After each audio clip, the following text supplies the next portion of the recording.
Hi, I'm Peter Braun. This is from New Leaf Editions, and Sanji, my assistant. Hi, I'm Sanji. And we're going to be showing how the Bobbie Burger print is actually printed and why it takes so long and how much work is involved. It's actually not just pushing a button to make a print. So here's the process, and Bobbie Burgers has donated this entire edition to the Arts Umbrella as a fundraiser, and it's been a really fun project because it's the most painterly print I've ever been involved with, which means there's a whole bunch of techniques that were used that aren't the normal type of straightforward etching processes. So I hope you enjoy the video, and we'll be talking about what's going on as you watch. There's so many techniques that are used in this printmaking, I can't list them all, but I'm starting here with painting directly onto a copper plate using condensed milk and Indian. And here we're seeing the first plate and the drying of the first plate. It was using a sugar lift technique, which then gets melted underneath hot water. And after that, we go into the etching process, which involved soy sauce and lots of different kitchen supplies. Here's Peter burnishing in the first inks, which takes about an hour for each plate. And we have our first test plate. Washing in the sink, a different technique we ended up not using in this print in the final one. Well, most people have no This idea. is also an experiment. And they asked if Oh, more soy sauce. No. Cleaning up the plates. And here I am making my second plate. In total, this print has 4 main plates. It was 5, but we cut it down. Each plate takes about an hour to ink up and print. So in total, there's 4 hours in each of these prints. This was a scratching technique that I ended up not liking, where I'm etching into a dry plate, but I found it not fluid enough. Printmaking is pretty time consuming, and each piece of paper has to be wet down and dried to the perfect. The pigment particle is really big. Here's Peter inking up one of the plates. We tried lots of different color blues and pressed over ultramarine. Different brands have different consistencies. And they all printed in a different way, layering up. I love the fact that Peter uses basically tissue tool to scrape down the extra ink.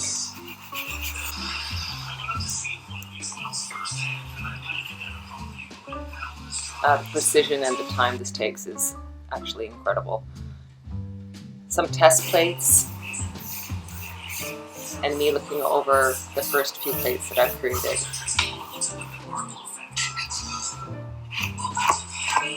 Making sure the paper is perfectly smooth and to the right consistency of wetness to absorb the inks. I love this plate, but it didn't work in the final image. Maybe for future projects. Oh, that looks so cool. I like this one too, but it was the weird color.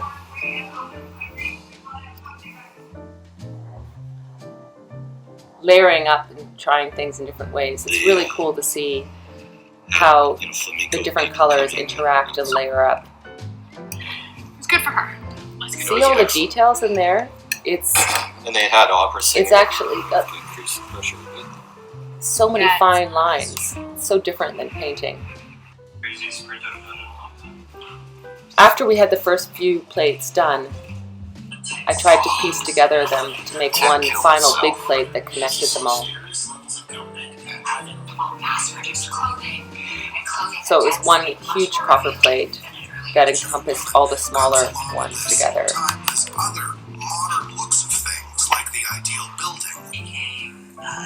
This was an interesting technique, using talcum powder, so that I would have a loose idea of where to do this one, the final one, to connect the 3 or 4 other plates together. This image here is of myself painting the final copper plate that will connect the other ones. So I'm referencing the print on the wall to create the final plate. Some more sugar lifting, and you can see the final brush strokes. But there wasn't quite enough, so we went back and put a few more in.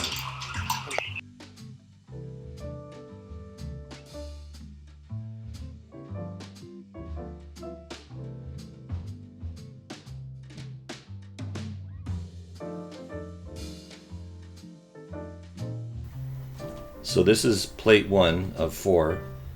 It looks like it's silver, and it is because we've electroplated it with steel iron so that it doesn't oxidize the ink. And because this plate has a lot of aquatints, which are little tiny holes all over the place, we need to protect the surface from eroding by wiping the ink off.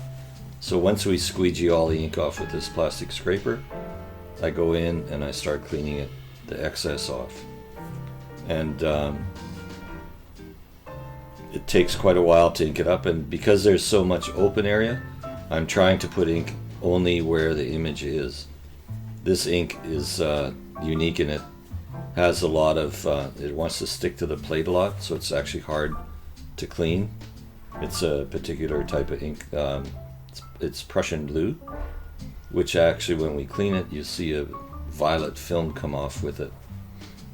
So as you see, I'm using a block with yellow pages wrapped around it. That's a quarter sheet of yellow pages. I designed these blocks. You'll notice the plate is off the table on styrofoam, and I do that because I don't want ink to come underneath the plate and get all over my press bed when I print. It's a good way to keep clean. And then and I also, if you have any phone books, send them to New Leaf, because we need thousands of them, as you can tell. Go through phone books like crazy. So this takes a long time. As you can see, the ink is really sticky. And that's even, if we over modify it, it wipes out too fast and too much, so you can take off too much ink. So one of the problems is you have to figure out each ink is different, and you have to figure out how each ink is going to behave. It's a fine line between wiping too much and not wiping enough, and you have to do it very carefully and get into all the little areas that need to have no ink without over wiping the areas that need to have a lot of ink. So that's part of why it takes a long time to wipe, because you have to be very meticulous surrounding the shape.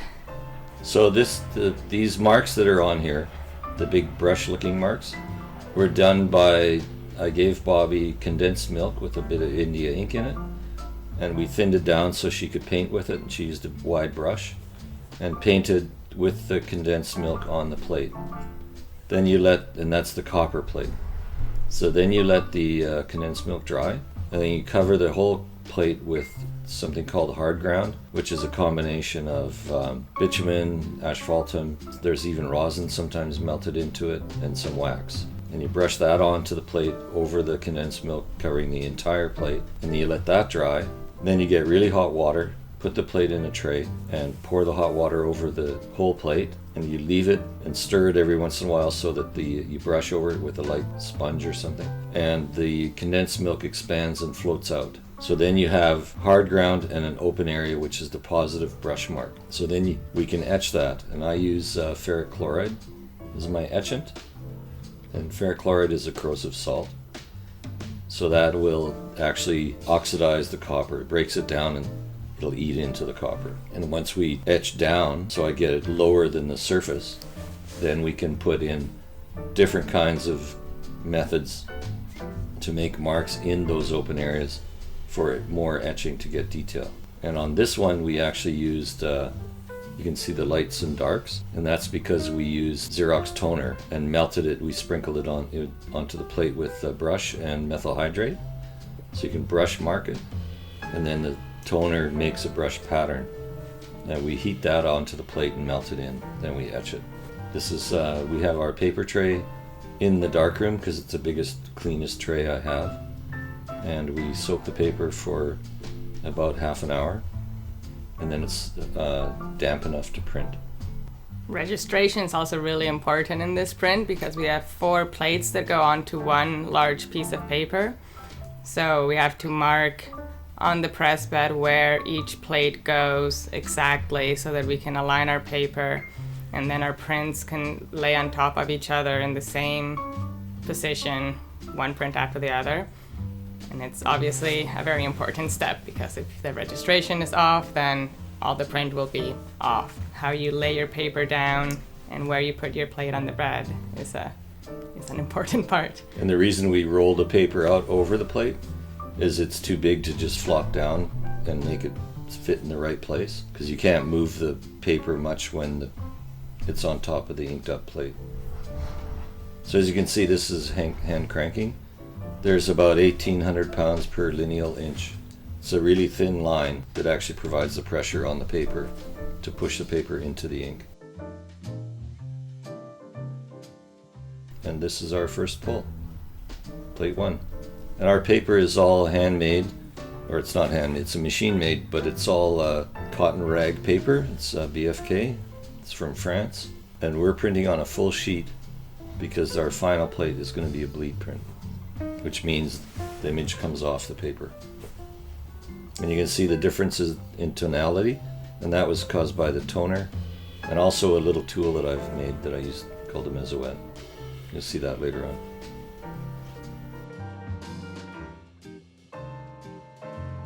And this is how we clean the plates. We use odorless paint thinner, and because you don't want to really have tons of solvents in the air in the shop, I have it in little squirt bottles, and you pour a little bit on, use the sponge to soften everything up. Then you use a cloth to wipe it up. And sometimes you'll see a little violet tint in the solvent, and that's the second color that makes up the Prussian blue. So Prussian blue looks like ultramarine with some violet. And our inks are all Charbonnel. So this whole print is made with Charbonnel. It's all from France. Really difficult to get when you have COVID, so we had to wait 7 weeks for this ink. And because the plates are electroplated with steel, we have to coat them over the weekend so they don't rust. The air in Vancouver is really humid, and the plates will rust overnight.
this is plate number 2. So this is the one I was printing.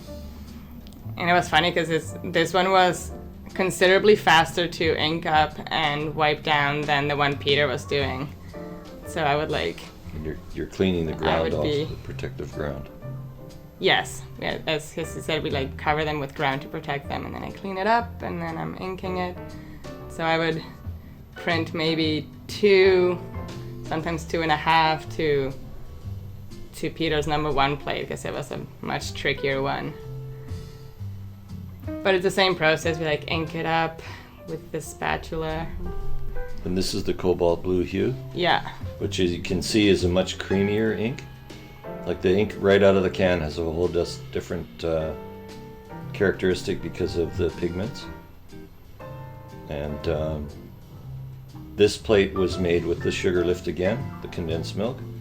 And for this one we just sprayed, once it was all open to etch, we used rosin spray aquatint, which I do out of a spray can, like a airbrush. It's basically a house Airbrush, painter Yeah. painting gun. Yeah, and this one's the most opaque of the shapes. The other ones have toner, so you have different like shades within the plate. This one's all like one solid color, which added a really cool combination in the final print. And you can see how much faster this ink wipes off than the one I was using. And it's because of the density of the pigment and the color. And you can see the light haze on the plate that she just took off there. That, if you leave that haze around the plate, it'll print. And it's called plate tone. So because this print is all just brush marks, we don't want to have any background plate tone. Yeah, so that's me going in, trying to get rid of that haze and making sure that there's no cloudiness of blue, because it'll show up and sometimes you think it's perfectly clean and then you realize you like left a little spot and you have to fix it.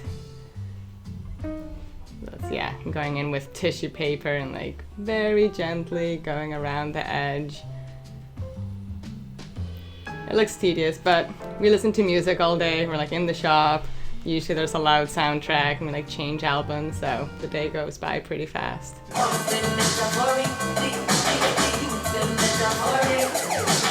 So that's me with the registration, making sure it aligns, because once you roll it over the plate, you want to not touch it or not move it again. And I have my blankets up in the air, velcroed together, so that I don't have to play with them. Such a good system. I've worked at other shops where they don't, and everybody's wrestling with blankets all the time, and it drives me crazy. So I figured out a way to not do that. I like the system a lot. And You're you like can out of see in the way. background the shop is very organized. Everything's in its place. As we're still moving into this building, so we're still setting up and doing renovations as This we is go. my gym moment, where it's like it's hard to crank, so it's kind of a workout, which I enjoy. Core exercises. You have to engage your whole body to be able to do it. Peter offers to help, and I was like, no, I can do it.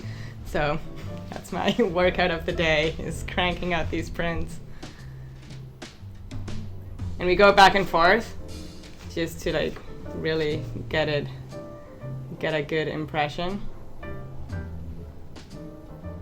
So now, because this print is going on top of the first plate, and we wanted to have the transition, like the layering of the colors, which makes this print really good, look really interesting, we're stripping off excess ink so that when you, you'll see where you can actually see through the second plate into the first color.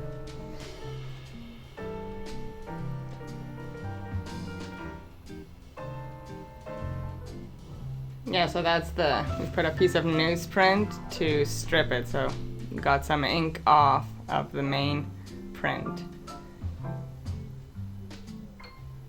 And of course they're all wet and floppy and they want to fall and go weird on you, so we have to wrestle them high, drag them around. There is Here a we are. technique to move At in Elite very Editions, large making Bobbie paper. Burger's print. So you obviously don't want to bend it because if you get a crease, then it's there. So you have to be very careful with how you move large pieces of paper. This is the other one that I was printing, plate number 3. And it's a little bit harder than plate number 2, a little bit easier than plate number 1. So it falls in between there. As you can see, there's a lot of like tiny areas that get inked and tiny areas that get wiped, so it's harder to ink up and wipe. And also ultramarine blue is a tricky color to work with. It's hard to get it consistent. It's hard to know how much like gel to put in to like get the right viscosity. But it's a beautiful color, so people always want to use it. Yeah. It's the most difficult ink to print with in etching. And part of the problem is that it has such a big pigment particle that it has no spreading ability like a black that would go from really fine particles with really big particles. So you can get a really thin film of black that'll fill in the light areas in between the bigger particles. Ultramarine doesn't do that. You have a particle or you don't. And that means the aqua tints have to be really solid to get a solid color. And then the lighter areas can almost disappear if you overwipe. And you can see how much stickier this ink is than the cobalt It's so hue. sticky. You have to add some like gel, a little bit of gel to soften the ink up, but you don't want to add too much because then the color is light. But if you don't add any when you're trying to wipe with the newsprint, it just sticks like glue, and you try and move it and it like rips the paper, and so it's like it has its its technique. But it is a really cool color. So, and when we started printing these, after about 3 weeks in, we started calling it the Smurf Studio. There's just so much blue everywhere. Slowly everything gets covered in blue. It's like our hands on the table, and all our tools have traces of this color. The other weird thing is the ultramarine's really hard to clean out of the plate. So every once in a while we have to clean the plates in the middle of printing during the day just to get more open plate again. Because the particles want to stick together. So you can see how it's gradually getting clearer and clearer. And the problem is if you leave these puddles of ink like that, thick and thin areas, when you go to wipe them, those thick areas are the hardest ones to get off. And then you've overwiped the thin ones. That's why I like to use my gloves to keep the blue off my hands. Oh, this part, yeah, we use tulle. It's like it's kind of like a cheesecloth to even out the ink after I ink it, so that you don't have parts where you can see the lines from the squeegee. So you like go gently over all the inked parts to kind of brush it just with like the weight of your hand, moving it around so that you don't have those lines that show you like where the spatula kind of went over. And that'll give you a more even print. And it also removes some of the excess ink, so it's like easier to wipe with the newsprint.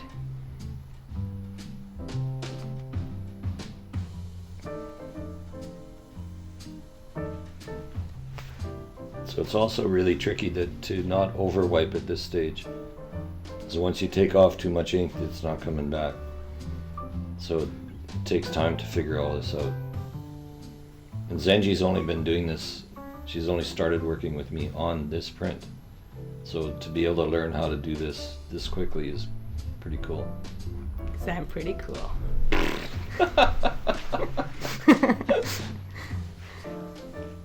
Now, but you're learning a lot after like printing 90 of these. Like you learn so much of like what's overwiped, what's underwiped, how to ink, how to remove ink, how to mix it.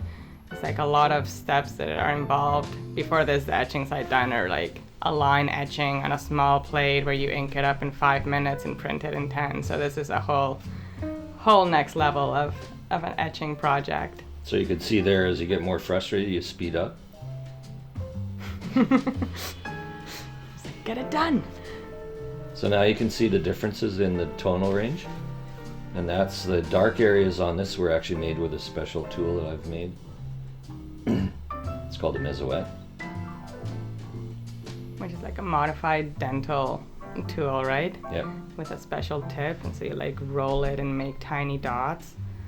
So the most important part on Bobbie's print, and most of them, is you can see the plate edges are all beveled.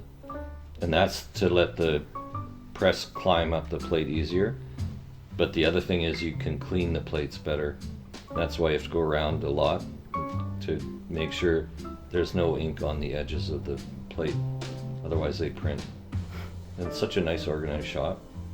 Looks like somebody hasn't moved in yet.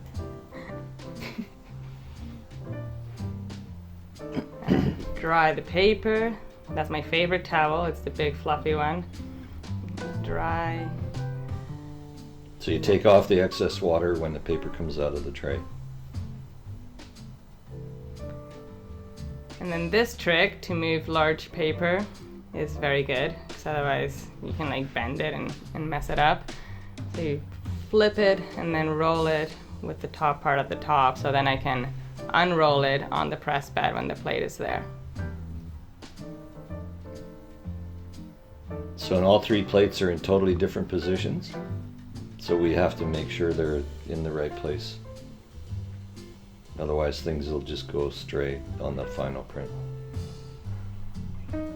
And we're putting extra paper on the back as a pusher, just to give it a little more pressure than what we can get with the blankets. So these are all felt blankets. They're pricey, and you don't want to print on them. Also, having the blankets all velcroed together and pinned together helps me from ever touching them so they don't get dirty. Now we see the part when the plate starts and you have to like really crank it. And once you start turning it, you can't stop because it can mess up the print, so you have to be confident in your muscle strength.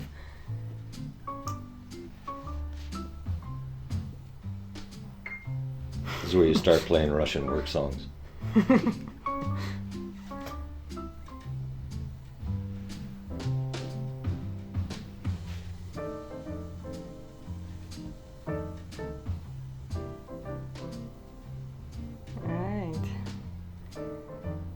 You cross your fingers that you wiped everything right.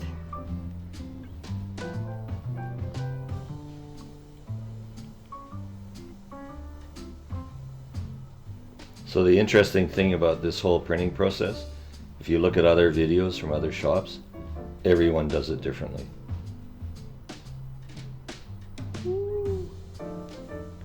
So it's starting to look like a pretty cool print. You can see all the overlaps in color. It's actually a fun print to do.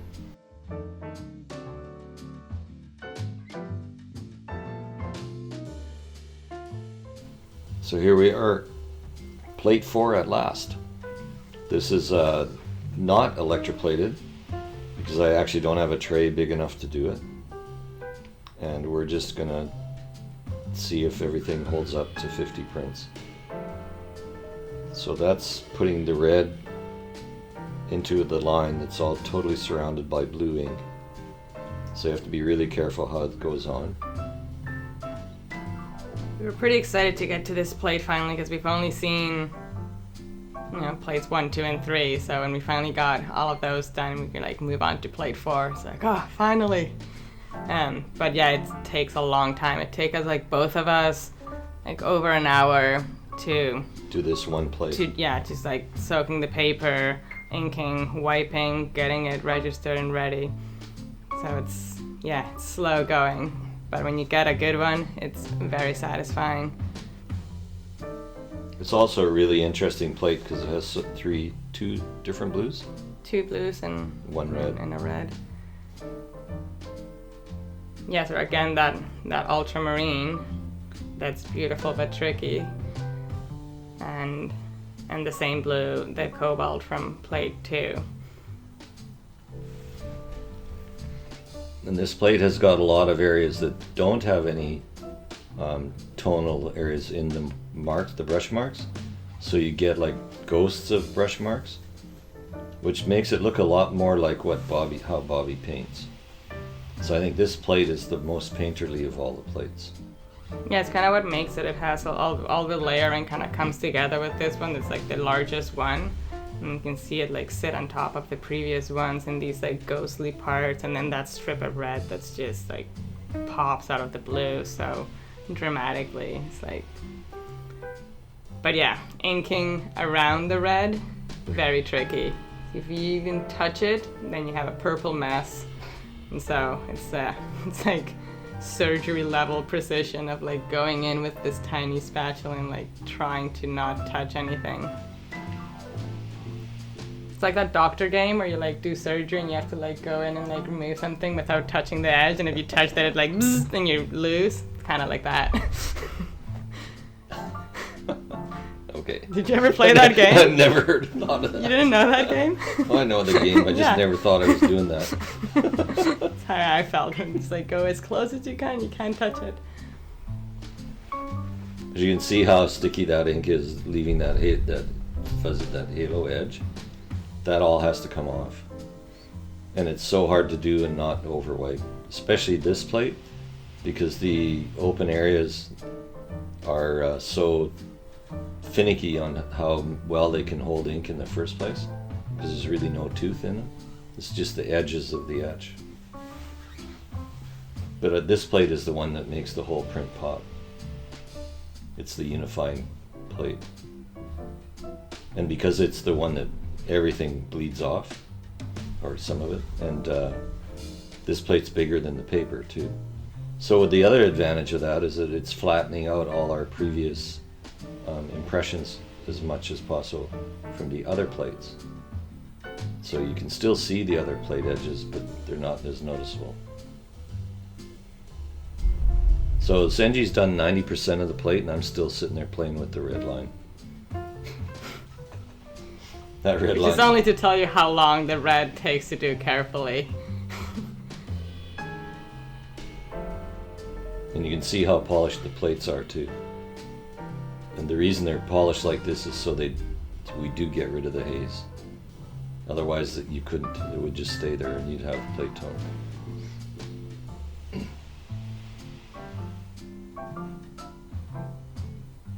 So here I'm still wiping that red line.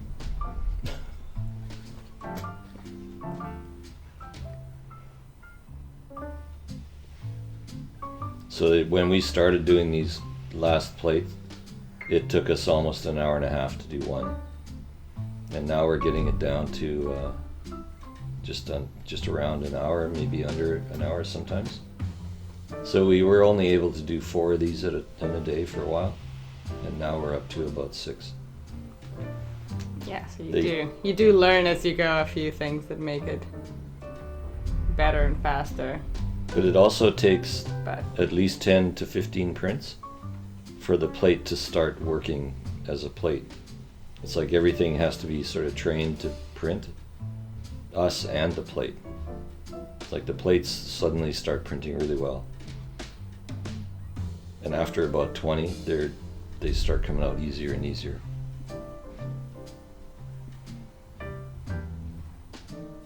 can't wait for the easy part. But it's pretty fun and you really have to concentrate, so you can't just have your brain wander off and go to a campground. Because if you're not paying attention, you got that blue thing in the red and you're toast. And the only way to fix it is to actually wash off the blue and the red with a solvent. Yeah, so then you lose like 40 minutes of your day like fixing a silly mistake. So. Well, if you get blue in the red ink, yeah, it's you have to start out. You have like to not wash the whole thing. plate, but you have to like clean The that spot. area fully and re-ink it. And you can see even how carefully you have to be around taking the ink off with the block. You can't actually nudge into it. So I figured out a way to actually pull ink off of it. I don't know who designed this print this way.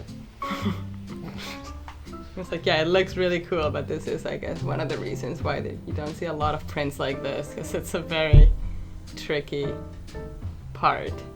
This type of color in inking with multiple colors is called à la poupée, which is with a doll. It's in French, with a doll.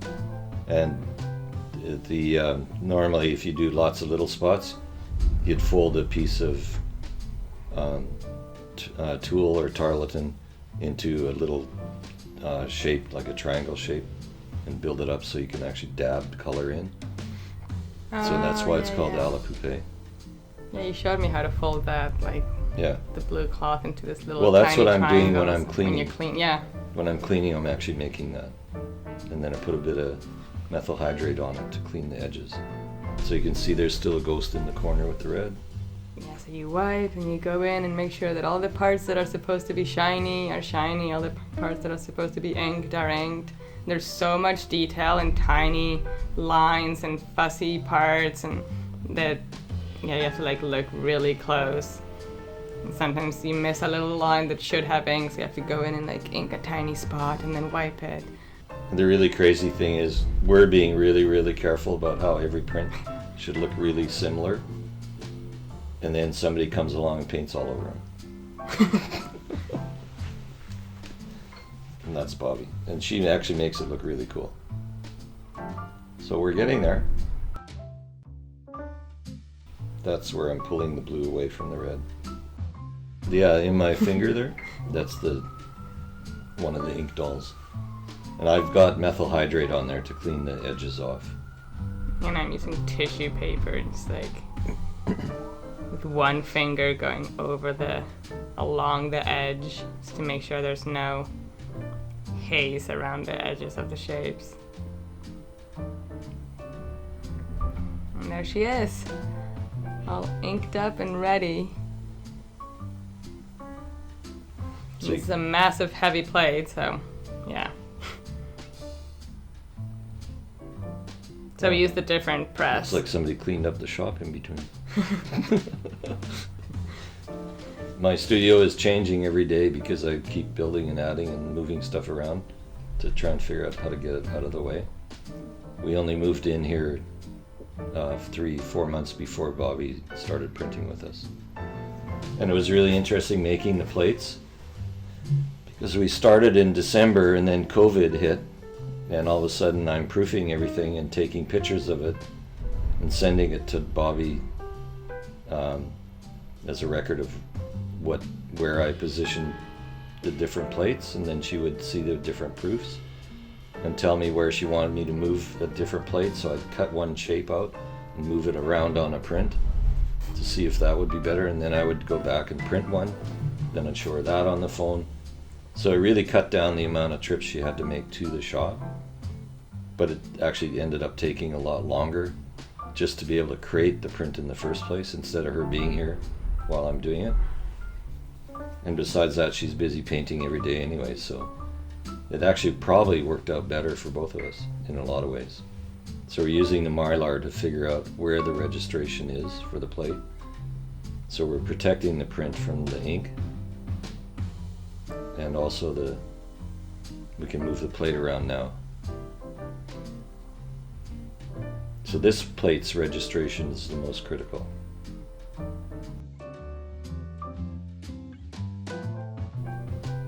So now we're ready to print. Sort of. Sorta. Oh, that's the big paper.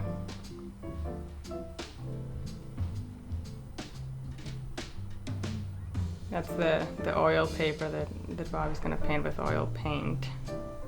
Yeah, there's 4 prints that have oil paper, and she's painting with oil stick and oil paint on them. So this came off a roll, so it's a bit bigger, so it's more tricky to register. And I don't believe it's registered, so I'm checking.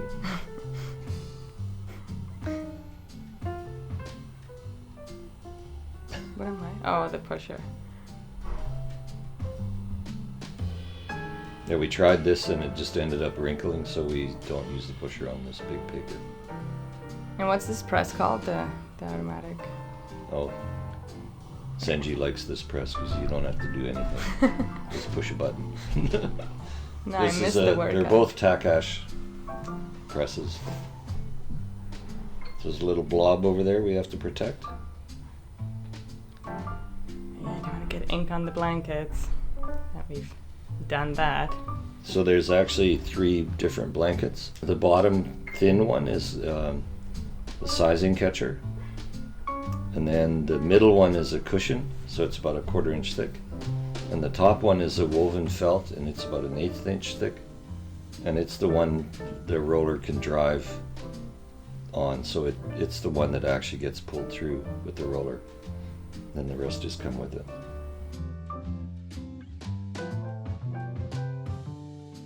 Wiping blue off my arm. This doesn't happen anymore.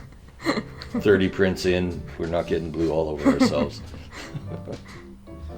And it goes really, I like to run my press really slow, so it gives a chance for the paper and the ink to get pushed in and pick up.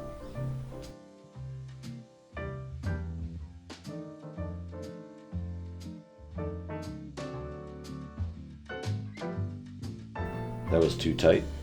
The press wouldn't move. So the bigger press can actually get so much pressure we can't move it. Are you loosening it up? Yeah, Yeah. that's why it stopped. Yeah, it looks like I'm poking at something.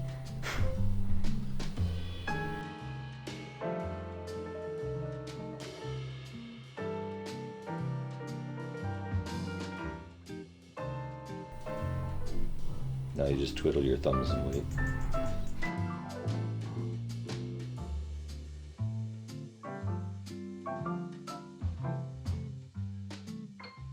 So we're just making sure all the blankets are going through and not wrinkling underneath, because this is quite long.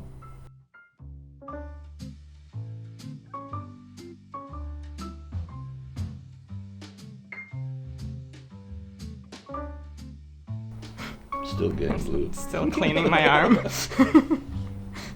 Or was that the day of the bug bites? Oh, who knows? I don't know if it's bug bites or blue ink or both.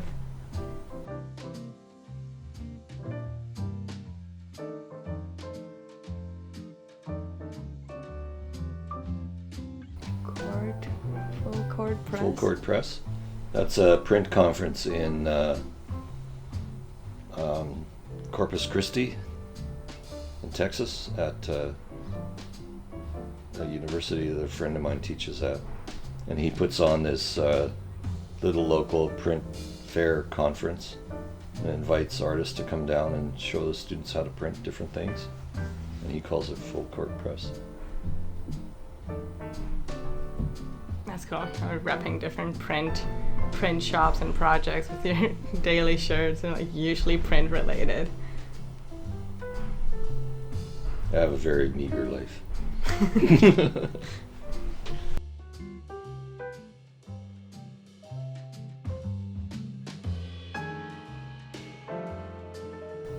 So this is the tedious way to do the blankets. That's the easy way. Usually it doesn't work. So you do it with all 3 blankets. Yeah. It's a fun trick to do when you flip all the blankets up and they actually work. I was pretty impressed. So here's our first. Final reveal.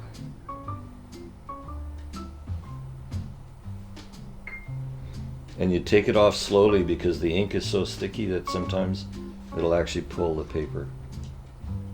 Ah, stuck. Just a little bit more. No. Oop.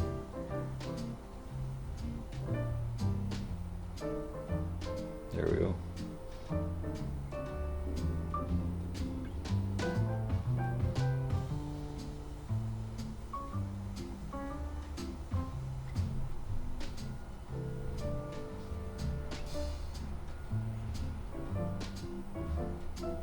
So now you get to see all the colors overlapping and doing cool stuff.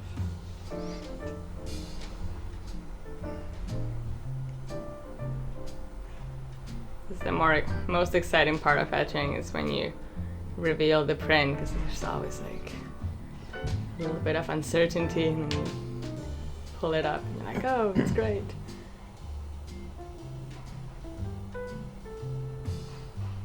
And you examine it. Like, it looks pretty good. And you can see all the like ink on top of ink and all the different layers like make this print really interesting. Cross hatching of different inks and like an ink sitting on top of a different color. And different textures. And then all that tedious work is worth it when you see the final print. You're like, well, this is very cool.